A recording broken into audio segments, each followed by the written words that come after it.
بسم اللہ الرحمن الرحیم۔ السلام علیکم۔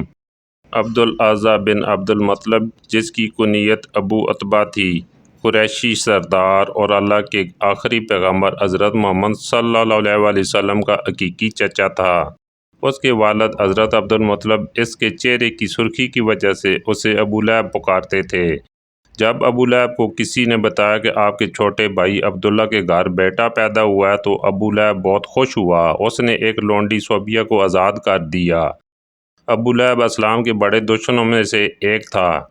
جب حضور اکرم صلی اللہ علیہ وسلم نے اعلان نبوت کیا تو ابو لہب نے سخت مخالفت کی۔ آپ صلی اللہ علیہ وسلم کی شان میں گستاخی پر اتر آیا۔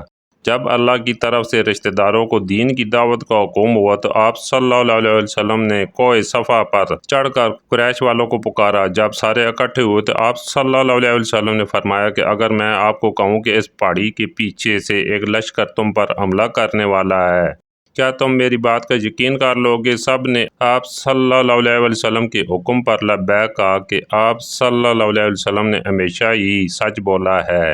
اس کے بعد آپ صلی اللہ علیہ وسلم نے فرمایا کہ میں خدا کے حکم سے تم کو ایک سخت عذاب سے آگاہ کرنے کے لیے آیا ہوں جو دشمنوں کے حملے سے بھی زیادہ خطرناک ہے۔ جب آپ صلی اللہ علیہ وسلم نے یہ الفاظ فرمائے تو ابو لہب نے آپ صلی اللہ علیہ وسلم کی مخالفت کرتے ہوئے کہا، غارت ہو تم پر، نعوذ باللہ، تو نے ہم کو اس لیے بلایا ہے۔ اس پر سورہ لہب نازل ہوئی۔ جب رسول اکرم صلی اللہ علیہ وسلم پیغام خدا دیتے تو ابو لہب آپ صلی اللہ علیہ وسلم کو برا بھلا کہنے لگ جاتا۔ یہ جھوٹا ہے جو اپنے آباء و اجداد کے دین کو چھوڑ کر اپنا جھوٹا دین پھیلا رہا ہے۔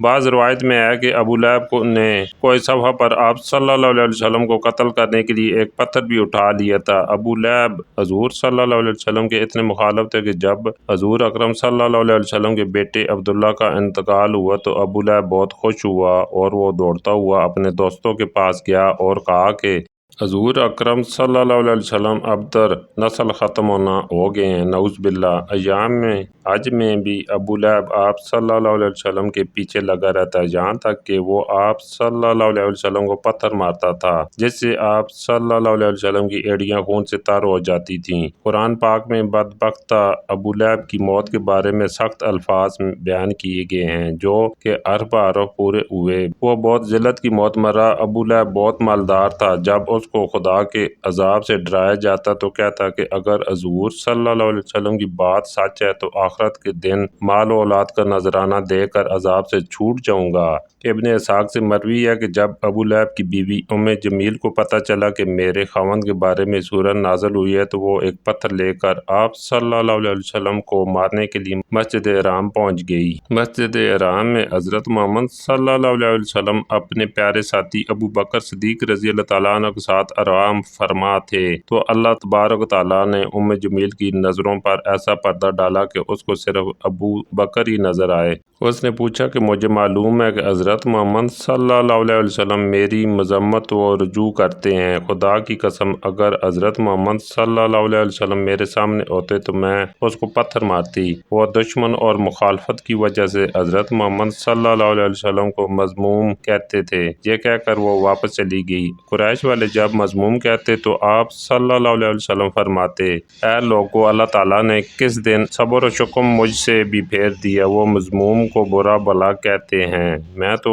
محمد صلی اللہ علیہ وسلم خدا کا آخری رسول ہوں۔ ابو لہب قریش کا مالدار آدمی تھا۔ اس کا سود خوری کا کاروبار بہت وسیع تھا۔ وہ لوگوں کو سود پر چیزیں دے کر خود منافع حاصل کرتا تھا، یہاں تک کہ اس نے خانہ کعبہ سے سونے کا ہرن چوری کر کے بیچ دیا تھا۔ ابو لہب کی اولاد بھی نبی کریم صلی اللہ علیہ وسلم کی بہت زیادہ دشمن تھی۔ ابن اسحاق اور ابن اسحاق کہتے ہیں کہ ایک دن ابو لہب کے بیٹے عتبہ نے یہ ٹھان لیا کہ وہ محمد صلی اللہ علیہ وسلم کے پاس جا کر ان کے رب کے بارے میں بری باتیں کہہ کر ان کو اذیت پہنچائے گا۔ عتبہ بدبخت نبی کریم صلی اللہ علیہ وسلم کے پاس آیا اور بہت سخت کلامی کی اور سب سے بڑا جرم یہ کیا کہ چہرہ انور کی طرف تھوکا، مگر وہ ناپاک تھوک وجہ عطر پر گرنے کی بجائے دور جا گرا۔ اس کی گستاخی پر حضور اکرم صلی اللہ علیہ وسلم نے دعا مانگی، اے اللہ اس پر اپنے کتوں میں سے کسی کتے کو مسلط کر دے۔ عتبہ اپنے خیال میں بڑا کارنامہ سر انجام دے کر اپنے باپ کے پاس آ گیا۔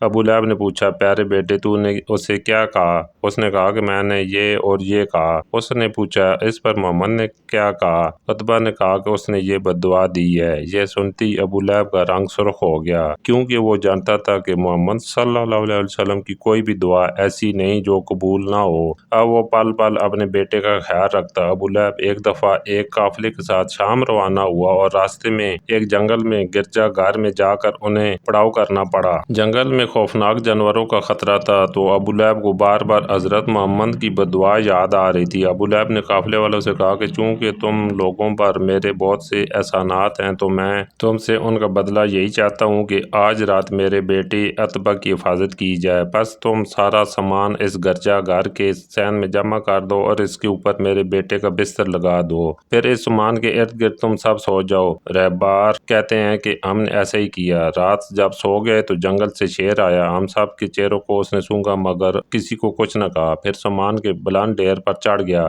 عتبہ کے چہرے کو سونگا اور اسے چیر پھاڑ دیا۔ ابو لہب کا برا حال تھا اور وہ کہے جا رہا تھا، میں جانتا تھا میرا بیٹا محمد کی بد دعا سے کبھی نہیں بچ سکے گا۔ ناظرین گرامی، ابو لہب سے اپنے بیٹے عتبہ اور اس کی بیوی کا انجام انتہائی دردناک اور عبرتناک ہوا۔ کیوں؟ اللہ پاک نے سورہ لہب میں پہلے ہی ان کے لیے عذاب کا فیصلہ سنا دیا تھا۔ ابو لہب چیچک کی بیماری میں مبتلا ہوا اور گل سڑ کر مر گیا۔ روایت ہے کہ اس کو ایک ریشے دار دانہ نکلا، جو پھٹا تو پہلے اس سے مزید دانے نکل آئے۔ اب ان دانوں کی جب بدبو پھیلنے لگی تو اس کی اولاد اور بیوی نے یہ فیصلہ کیا کہ ان کو اپنے گھر سے کسی ویران کھنڈر میں منتقل کر دیتے ہیں تاکہ یہ بیماری کسی میں منتقل نہ ہو۔ اسی بیماری، بدبو اور گریت میں 7 دن رہنے کے بعد ابو لہب جنت میں واصل ہوا اور اس کی لاش 3 دن تک پڑی رہی۔ کوئی اس کے قریب نہ پھٹکتا تھا۔ لوگوں کو ڈر تھا کہ جو قریب جائے گا اسے چھوت کی وہی بیماری لگ جائے گی جس سے وہ مرا ہے۔ جب بدبو پھیل گئی تو لوگوں نے اس کے اہل و عیال کو